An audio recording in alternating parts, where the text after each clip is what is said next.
Hey beauties, today we're doing a perfect makeup look for those with a cat face shape.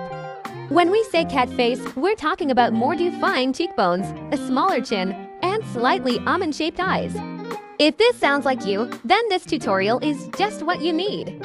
Let's dive in and create this stunning look step by step together.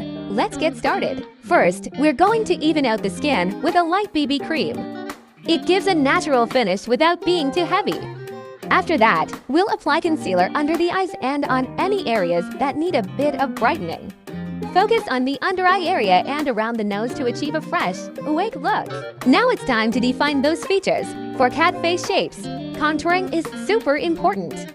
We're applying contour under the cheekbones, along the jawline, and a bit on the sides of the nose.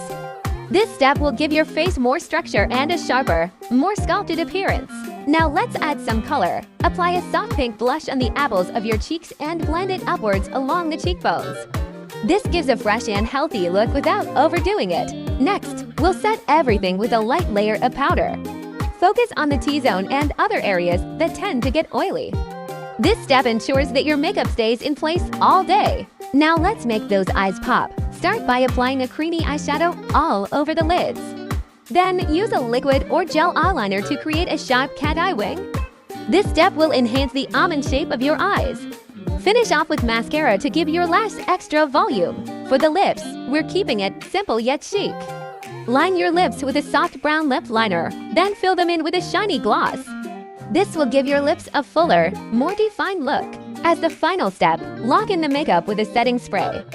This will keep your makeup fresh and flawless all day long. And that's it. This is the perfect makeup look for cat face shapes, natural, yet eye-catching. If you enjoyed this video, don't forget to subscribe and give it a thumbs up.